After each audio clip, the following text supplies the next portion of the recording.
Hi guys, good morning. Pangmata naman din ha. Kay maghikay ta. Ubanit ko ninyo maghikay. By the way, sayo kay kunin mata karon kay sayo pod mapalong ang among tubig. And sa pagmata pa lang nako, gamuni-muni ko daan dayon lantaw ko sa ko ang mga kasagingan kung naa na bay namunga ug naa na gid guys. Na natin makaon sunod si Mana. O anhin niya mo diri. Pagdala lang mo og ginamos charing.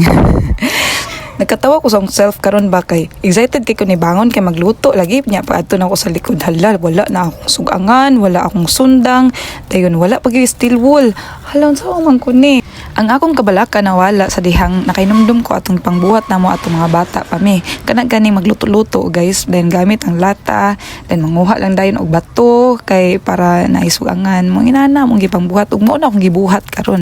Thankful kay ta sa unang mga panahon nga naka-experience taw mangingon ato kay na-apply nato sa karon nga kapanahonan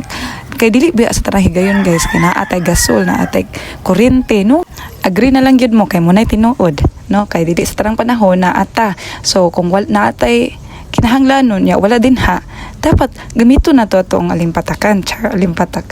bitaw guys kanang grateful lang kay ko sa akong mga naagian sa unang panahon bisag lisod pero karon na-apply na ako bitaw nakaingon ko it's a blessing grabe so mo to siya guys dayon kani guys na kita-an ako ko na sa ako ang ginikanan ng mga isuon sa una ba giun sa nila pag limpyo ang ingon aning kaning itom na gani na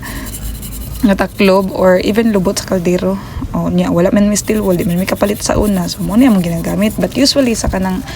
dagat ni siya nindot guys kay ang balas ba mo ikuan dali ra kaayo siya mahuman dayon mas masinaw gyud pud siya pero wala man tayo choice so diri lang ta sa kuan no sa available dili ta manghita sa nga kay katungwa ay magproblema na to siya mo na to magpangita sa ato dili kita magpakita sa wa kasabot mo pero ay mora na to siya guys I hope na mo nakatunan karon and salamat kayo bye.